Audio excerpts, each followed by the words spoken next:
하나님의 말씀은 신약 성경 마가복음 4장 26절에서 32절입니다.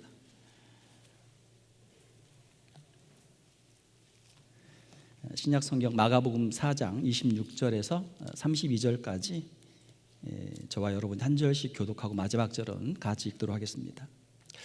또 이르시되 하나님의 나라는 사람이 씨를 땅에 뿌림과 같으니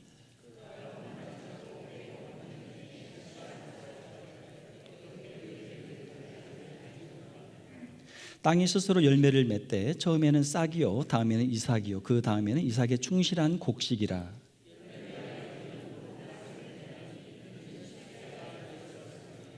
또 이르시되 우리가 하나님의 나라를 어떻게 비교하며 또 무슨 비유로 나타낼까?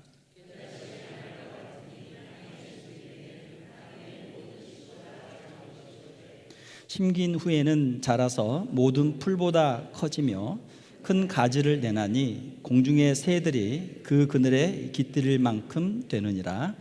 아멘. 함께 읽으신 말씀을 가지고 겨자씨 비유라는 제목으로 함께 말씀을 나누도록 하겠습니다.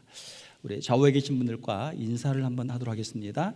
하나님이 자라게 하십니다. 하나님이 자라게 하십니다. 우리 인생을 살면서 우리가 다양한 영역에서 성장을 갈망하죠. 이제 개인적으로 신앙의 성장이나 또 가정의 또 성장이나 또 일터의 번창을 우리가 꿈꾸게 됩니다. 그러나 우리의 현실이라고 하는 것은 우리 자신을 보게 되면 우리의 꿈은 높지만 우리는 너무나 작고 초라하죠. 그래서 우리 자신을 보면서 우리가 낙심할 때가 많습니다. 자, 예수님께서는 우리를 향해서 하나님 나라의 성장의 비밀의 비유를 우리에게 말씀을 해주고 계시죠. 씨앗을 뿌릴 때 자라나는 씨앗의 비유와 또 겨자씨의 비유를 통해서 하나님 나라의 성장에 대해서 우리에게 말씀을 해주고 계십니다. 하나님 나라의 성장이라고 하는 것은 우리의 인간적인 계산이나 세상의 법칙을 뛰어넘는 것이죠. 하나님의 나라가 우리가 보기에는 아무리 작아 보여도 결국 반드시 크게 자라게 된다라고 하는 것이죠. 오늘 본문의 말씀을 통해서 우리가 붙들어야 할 성장을 위한 믿음, 그리고 우리의 수고, 그리고 인내의 영적 원리를 함께 살펴보도록 하겠습니다. 첫 번째로는 자라게 하시는 하나님을 향한 신앙입니다.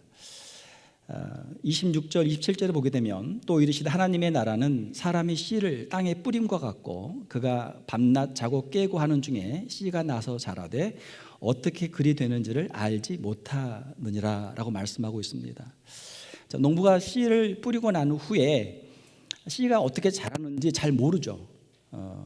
세포 분열이 어떻게 일어나는지, 줄기가 어떻게 땅을 뚫고 나오는지 그 과정을 다 알지는 못하죠.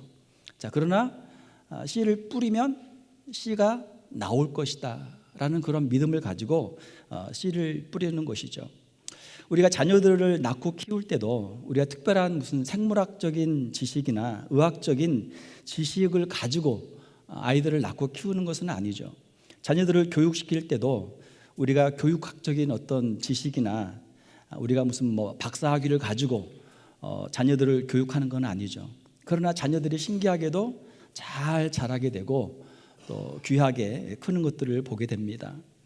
우리의 신앙과 우리의 삶의 성장도 마찬가지죠. 우리의 성장의 주권은 인간에게 있지 않고 하나님에게 있다라고 하는 것입니다. 우리는 눈에 당장 보이지 않는다고 해서 멈추어서는 안 되는 거죠. 우리 눈에 보이지 않는 곳에서 비록 땅 속에서라도 하나님께서 일하신다라고 하는 믿음이 우리에게 필요한 줄 믿습니다.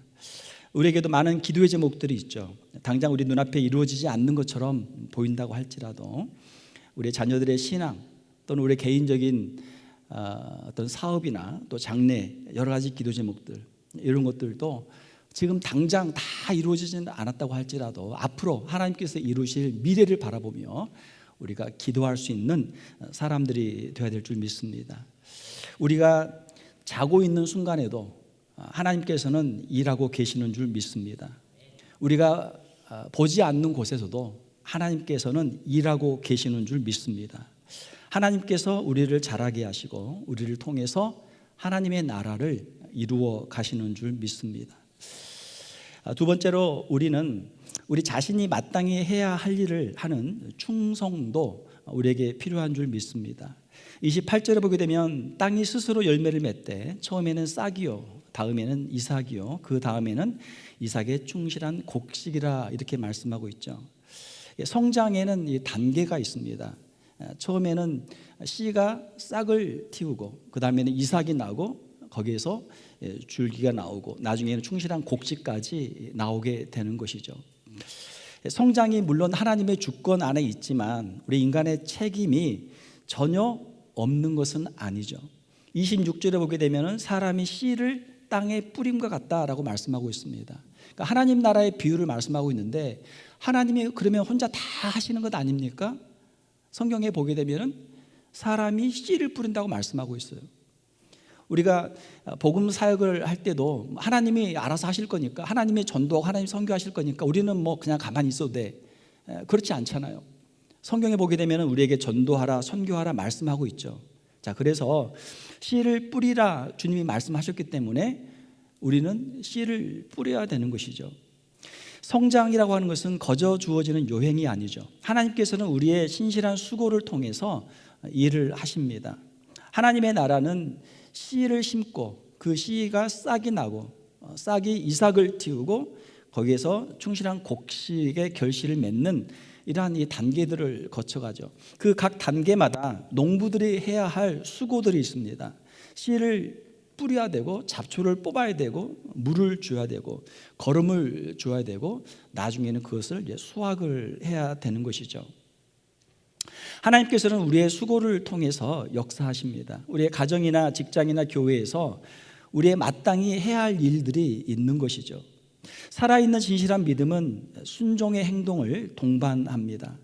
영적인 성장을 원한다면 말씀의 씨앗을 우리의 삶에 뿌리는 수고가 필요한 것이죠. 우리의 신앙의 성장을 위한다면 우리가 말씀을 읽어야 되고 말씀을 암송해야 되고 말씀을 공부를 해야 되는 것이죠. 우리가 기도에 무릎을 꿇는 그 수고를 통해서 때로는 사랑하기 힘든 사람을 품어주는 그 수고를 통해서 또 우리가 교회를 위해서 지역사회를 위해서 우리가 헌신하는 수고를 통해서 하나님께서 하나님의 나라를 확장하고 계시는 줄 믿습니다. 오늘 우리가 뿌려야 할 씨앗은 무엇입니까?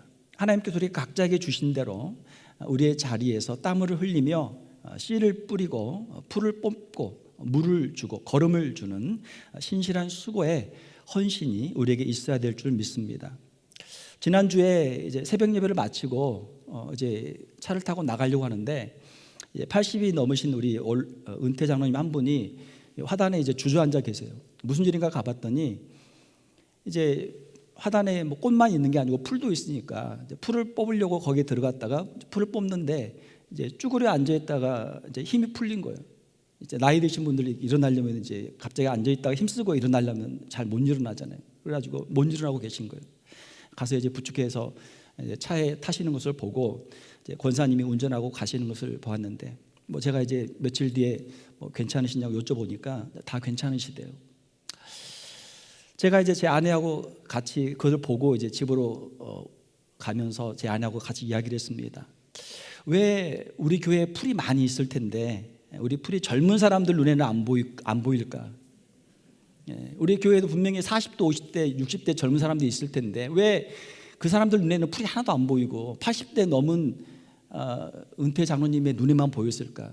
둘이 이야기를 하는 거예요. 그러니까 젊은 사람들은 힘이 있죠.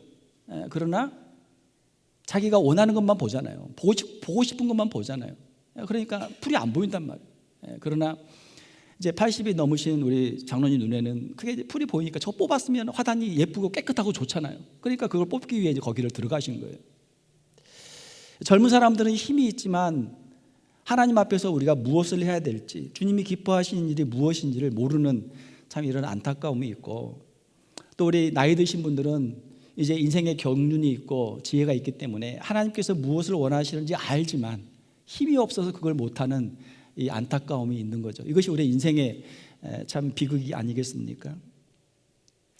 하나님께서는 우리 각자에게 우리가 해야 할 일들을 보게 하시고 깨닫게 하시고 그 일을 하게 하시는 줄 믿습니다. 우리가 가정에서나 직장에서나 교회에서나 사회에서나 우리가 주님의 영광을 위해서 무엇을 해야 될까 우리가 깊이 생각하고 그것을 할 수 있는 우리 성도들이 되시기를 주님의 이름으로 축원합니다.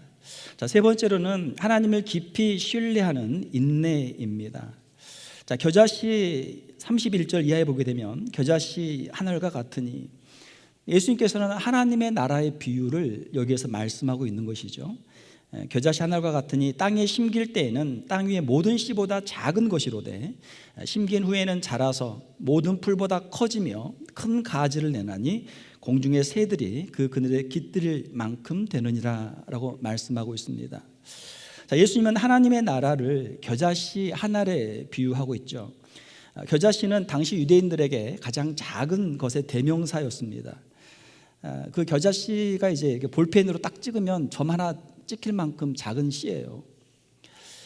눈에 잘 보이지도 않을 만큼 작은 씨앗입니다. 그러나 그것이 심긴 후에는 자라게 되죠. 나중에는 새들이 깃들 만큼 큰 나무가 됩니다. 자, 이러한 드라마틱한 변화는 어떻게 가능합니까? 거기에는 시간이라고 하는 이제 요소가 필요한 것이죠. 이 변화 사이에는 인내의 시간이 필요합니다. 겨자씨가 심겨지고 자라는 데에는 약 3개월에서 5개월 정도 걸린다고 합니다. 날수로 하게 되면 이제 90일에서 150일 정도죠. 보통 이제 겨자는 가을에 많이 심는다고 그래요. 보통은 이제 봄에 많이 심는데, 가을에 이제 더위가 좀 가시고 8월 말 정도, 9월 초에 심으면 11월이나 12월 이제 겨울이 시작되기 전에 이걸 수확할 수 있다라고 합니다. 또 뭐 어떤 분들은 이제 3월이나 4월에 심으면 6월이나 7월 정도에 또 수확을 하기도 한다라고 합니다. 자, 짧은 기간이지만 그 3개월의 시간 동안 어떤 일들이 있을까요? 그 겨자씨가 싹을 틔우고 자라는 그 사이에 비가 오고 바람이 불고 폭풍우가 올 수 있겠죠. 때로는 뜨거운 태양이 장렬하고 가뭄이 들 수도 있겠죠. 그러한 시간들, 그 짧은 시간 안에 있었던 그 어려운 시간들을 버티고 견뎌내야만 그 열매를 맺을 수가 있는 것이죠. 인내라고 하는 것은 보잘것없는 시작을 위대한 결말로 만드는 참 마술과 같은 그런 일입니다. 혹시 우리의 모습이 겨자씨처럼 작고 미약해 보일지라도 우리가 낙심하지 말고 이 믿음의 길을 가는 우리 성도들이 되시기를 주님의 이름으로 축원합니다. 예수님의 공생의 삶을 보게 되면 예수님이 갈릴리의 작은 동네 나사렛에서 초라한 시작을 하셨죠. 자, 그렇지만 오늘날 전 세계를 보면 어떻습니까? 예수님께서 12명의 제자를 데리고 복음 사역을 시작했는데 2000년이 지난 지금 전 세계를 보게 되면 26억이 넘는 사람들이 예수 그리스도를 고백하고 주일이 되면 함께 모여서 예배를 드리는 것이죠. 예수님께서 공생애를 시작하실 때 예루살렘에 있는 사람들이 예수님을 많이 무시했습니다. 왜냐하면 갈릴리의 작은 동네에서 배운 것이 없어 보이는 사람이 하나님에 대해서, 하나님의 나라에 대해서 선포를 했기 때문이죠. 우리는 흔히 사람의 성품이나 재능이나 그리고 지능이 태어날 때부터 정해져 있고 평생 변하지 않는다, 그렇게 우리가 생각을 많이 합니다. 우리가 스스로 생각하기를 내가 나이가 이렇게 많이 들었는데 내가 뭘 더 하겠어 라고 스스로 자신의 한계를 긋기도 하죠. 하지만 현대 뇌과학에 의하면은, 제가 칼럼에도 썼는데, 뇌신경 가소성이라는 것을 발견해서 우리의 뇌가 계속해서 성장하고 발전한다라고 하는 것을 알게 되었습니다. 이 뇌신경 가소성이라고 하는 것은 우리의 뇌가 딱 고정된 것이 아니라 새로운 경험과 새로운 생각, 그리고 새로운 훈련들을 통해서 끊임없이 구조가 변하고 새롭게 만들어져가는 유기체라는 그런 사실이죠. 생각한 대로 뇌에서 새로운 길, 신경회로들이 만들어지고 쓰지 않는 것은 사라진다라는 거예요. 그래서 이제 우리가 나이가 들 때 계속해서 뇌를 건강하게 유지하는 방법은 계속해서 이제 이 머리를 쓰는 거죠. 뇌를 쓰는 거죠. 자, 우리가 이제 사람들이 길을 다니기 시작하고 사람들이 점점 더 많이 다니면 어떻습니까? 그러면 길을 점점 넓히죠. 그러면 길이 넓어지고 더 많은 사람들이 다니게 되죠. 자, 반면에 길이 있었어요. 사람들이 옛날에 다녔어요. 그러나 사람들이 안 다녀요. 그럼 어떻게 됩니까? 거기에 이제 풀이 자라게 되고 그 길이 없어져요. 마찬가지로 우리의 뇌도 그렇게 된다는 거예요. 그래서 우리가 어떤 분야에 우리가 생각을 하고 그쪽으로 계속 우리가 연구를 하고 개발하면 그쪽으로 더 이렇게 발달이 되고, 쓰지 않는 쪽이 있으면 거기는 점점 이제 그 기능이 사라진다라고 하는 것이죠. 우리가 생각하는 대로 우리의 뇌가 더 발전이 된다는 거예요. 만약에 우리가 부정적인 것을 생각하고 부정적인 것을 보면 부정적인 것이 꼬리에 꼬리를 물고 계속해서 부정적인 게 더 커지는 거예요. 더 많아지는 거예요. 우리의 마음속에 어떤 염려가 걱정이 있으면은 그게 꼬리에 꼬리를 물다 보면 점점 더 많아져요. 걱정거리가 더 많아져요. 그게 우리 뇌의 기능이라는 것이죠. 반면에 우리가 힘들고 어렵지만 하나님의 말씀을 읽고 기도하고 우리가 하나님의 말씀을 통해서 하나님을 믿는 믿음으로 믿음의 신앙의 고백을 하고 긍정적인 생각을 하게 되면 점점 그것이 점점 커진다는 거예요. 내가 능력이 부족하지만 하나님이 나와 함께 하시고 하나님이 나를 도와주시면 나도 할 수 있다라는 그 믿음이 물꼬를 트기 시작하면 점점 그 생각이 점점 더 커진다라는 것이죠.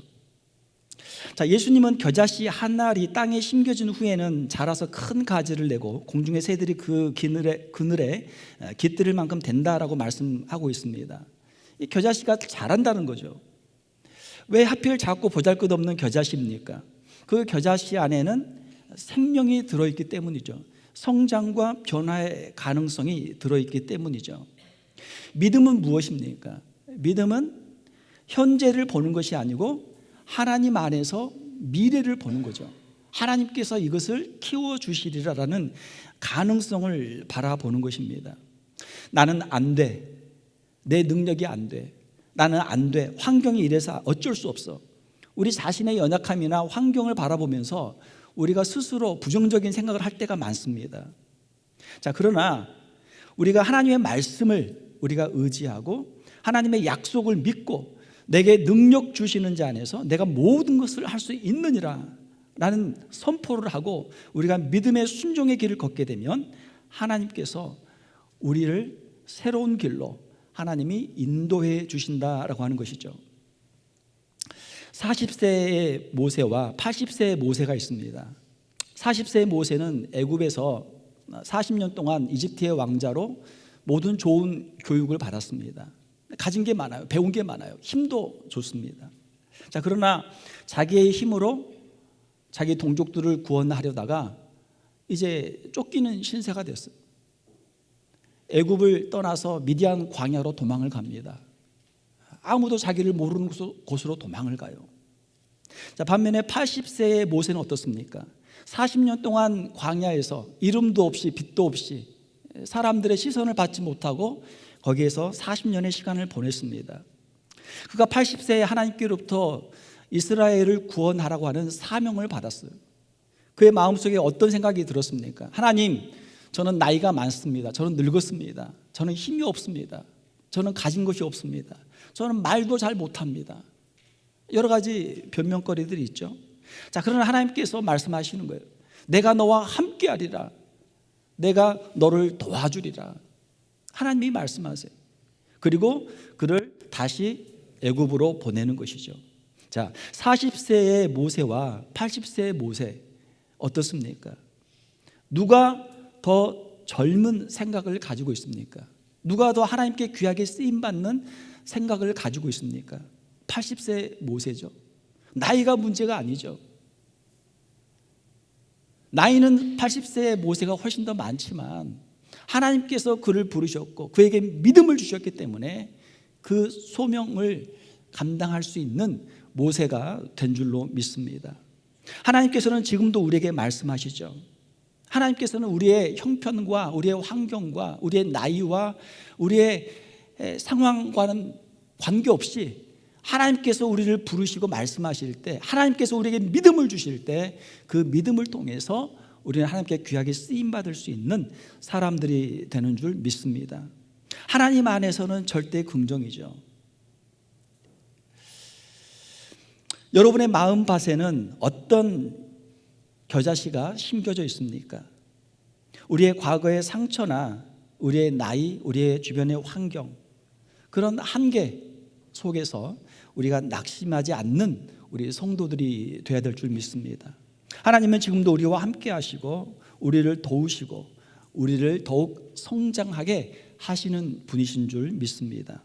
우리의 처한 상황이 작고 보잘것없어 보일지라도 하나님의 가능성을 품고 끝까지 인내하는 우리 성도들이 되시기를 주님의 이름으로 축원합니다. 지금 한국에서 이제 그 주식이 한창 이렇게 오르면서 주식 열풍이 불고 있어요.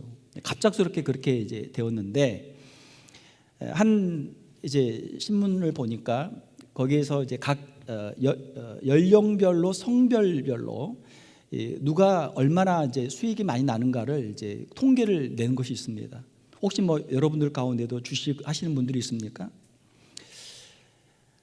그 통계를 보니까 수익률이 제일 높은 그룹이 여자 60대 이상, 두 번째가 여자 50대 이상, 그 다음이 여자 40대 이상, 그 다음이 여자 30대 이상, 그 다음이 여자 20대 이상, 그 다음이 60대 이상 남자, 그 다음에 남자 50대 이상, 그 다음이 남자 40대 이상, 그 다음이 남자 30대 이상, 맨 마지막이 남자 20대 이상이에요. 그러면 이제 이거 왜 이렇게 됐는가? 그걸 보니까 20대 남자들이 자신감이 제일 좋대요. 내가 똑똑하고 내가 잘하니까 내가 넣었다 뺐다 하면 분명히 수익이 많이 날 거다, 그렇게 생각한다는 거예요. 그런데 그렇게 하는 것을 통해서 이제 세금도 많이 내게 되고 또 그 사용비도 많이 내게 되고, 그리고 더 이제 중요한 것은 언제 이게 오를지 언제 내릴지 이거 모른다는 거예요. 언제 전쟁이 날지, 언제 그 전쟁이 끝날지, 언제 무슨 일이 일어날지 모르는 거예요. 그래서 이제 제일 수익을 많이 내는 사람들이 이제 60대 여성들인데, 그러니까 우리 혹시 20대 남성 가운데 혹시 돈이 있어가지고 주식 하려는 분들은 60대 여성 어머니에게 맡기면 돼요. 그러면 수익률이 제일 높아요. 남자들은 TV를 볼 때도 여자분들은 TV 하나 키면 그냥 그 집중해서 계속 보시더라고요. 남자들은 조금만 재미없으면 돌리거든요. 리모컨만 있으면 채널이 100개면 100개 다 돌려보거든. 남자들은 계속 돌리거든. 남자들은 그러니까 넣었다 뺐다 계속 하는 거, 계속 돌리는 거죠. 그러니까 주식을 뭐 저는 잘 모르지만 일반적으로 이제 하는 이야기가 수익을 얻으려면은 장래 발전성이 있는, 미래성이 있는 좋은 우량 기업에 투자하라. 근데 앞으로 10년, 20년, 30년 뒤에 어떤 기업이 잘 될지 모르잖아요. 모른단 말이에요. 그러니까 이제 요즘에 이제 많이 조언하는 거는 각 개별 종목은 이제 등락이 있지만 전체적으로 지수를 보게 되면, 인덱스를 보게 되면 결국은 이제 우상향하기 때문에 이제 인덱스에다 투자를 하라는 거죠. 종합해서 인덱스로, 지수로 하라는 거죠. 그러면 결국은 올라간다 이거죠. 그리고 두 번째는 인내하라는 거죠. 인내. 그걸 자꾸 넣었다 뺐다 하면은 결국은 이제 여러 가지 그 뭐 세금이나 여러 가지 그 경비도 이제 많이 들게 되고, 그 다음에 가장 중요한 것은 이제 언제 오를지 내릴지 모르기 때문에 그것을 이제 맞추지 못하는 거죠. 그래서 제일 좋은 수익을 내는 사람들은 한번 넣으면은 안 빼고 인내하는 사람이다. 이제 워런 버핏이라고 주식에서 가장 성공한 중에 한 사람이 그 이야기를 했잖아요. 10년 이상 넣지 않을 주식이면 하루도 갖고 있지 마라. 그러니까 우리 인생에서 성공의 비결 중에 하나는 이제 인내라는 거죠. 인내. 많은 사람들이 실패하는 이유는 무엇입니까? 중간에 포기하는 거예요. 중간에. 우리의 신앙의 길도 마찬가지죠. 세상의 사업이나 세상의 성공도 인내하는 사람들이 성공하는데, 우리의 신앙의 길에서도 인내하는 사람들이 성공한다. 예수님께서 12명을 데리고 복음사역을 시작하실 때 지금 2000년이 지난 지금 26억이 넘는 그리스도인들이 예수님을 믿고 이렇게 신앙생활을 할 때 누가 알았겠습니까? 그러나 예수님의 말씀에 순종하고 그 믿음을 지키고 헌신한 사람들을 통해서 이 복음의 역사가 지금 이루어지고 있는 것이죠. 사랑하는 성도 여러분, 주님의 약속의 신실함을 신뢰하는 우리 성도들이 되시기를 주님의 이름으로 축원합니다. 하나님께서는 우리의 인내를 테스트하시는 거예요. 과연 얼마나 이 사람이 신실한 사람인가, 얼마나 충성된 사람인가를 테스트하는 것이죠. 사랑하는 성도 여러분, 하나님의 나라는 겨자씨처럼 작게 시작되지만 결국에는 공중의 새들이 그 그늘에 깃들일 만큼 크게 성장하고 풍성해집니다. 하나님의 일은 반드시 성취되고 성공할 줄로 믿습니다. 이것이 우리가 천국에 대한 소망 아닙니까? 우리가 하나님의 일이고 하나님의 나라 일이면 거기에 우리의 시간을 들이고 물질을 들이고 우리가 투자하는 것이 결코 손해되는 일이 아닌 줄 믿습니다. 하나님께서 다 보고 계시고 알고 계시고 결국은 상급을 주실 일들인 것이죠. 비록 우리의 모습이 겨자씨처럼 작고 또 연약해 보일지라도 낙심하지 말고 우리를 자라게 하시는 하나님을 믿고 그 믿음의 길을 걸어가는 우리 성도들이 되시기를 주님의 이름으로 축원합니다. 우리의 미래는 우리 주님의 손 안에 있는 줄 믿습니다. 자, 우리가 안심할 수 있는 거예요. 주님이 미래에서 우리를 기다리고 계세요. 우리에게 더 좋은 것들을 준비하시고 주님이 기다리고 계십니다. 오늘 우리에게 주어진 삶의 자리에서 우리는 신실하게 기도의 씨앗을 심고 순종의 씨앗을 뿌리는 것이죠. 사도 바울이 말씀한 것처럼 어떤 사람에게는 씨를 심게 하시고 어떤 사람에게는 물을 주게 하시고 어떤 사람에게는 그 열매를 수확하게 하시거든요. 하나님께서 나에게 주신 일이 무엇인가? 우리의 가정과 우리의 교회와 우리의 직장에서 우리가 이 세상 가운데서 각자에게 하나님이 주신 일에 충성하면 이 모든 것들이 합력해서 하나님의 역사가 이루어지게 될 줄로 믿습니다. 인생의 풍랑, 폭풍 속에서도 하나님께서 이루실 하나님의 나라를 바라보고 충성하고 인내함으로 하나님이 주시는 큰 은혜와 복을 누리는 우리 성도들이 되시기를 주님의 이름으로 축원합니다. 함께 기도하겠습니다. 하나님 아버지 감사합니다. 우리에게 복음의 씨앗을 뿌려주시고 그 복음이 우리 안에서 자라게 하시고 우리를 통해서 하나님의 나라가 확장되고 이 땅 가운데 이루어지게 하여 주심을 감사를 드립니다. 우리는 부족하고 연약하지만 하나님을 바라보게 하시고 믿음의 눈을 뜨게 하시고 하나님이 하시는 일들을 바라볼 수 있는 우리 귀한 성도들 되게 하여 주시옵소서. 각자에게 맡겨주신 자리에서 최선을 다해 충성하게 하시고 인내하게 하시고 하나님이 주시는 풍성한 열매를 거두는 우리 귀한 성도들 다 되게 하여 주시옵소서. 거룩하신 우리 주 예수님의 이름으로 기도하옵나이다. 아멘.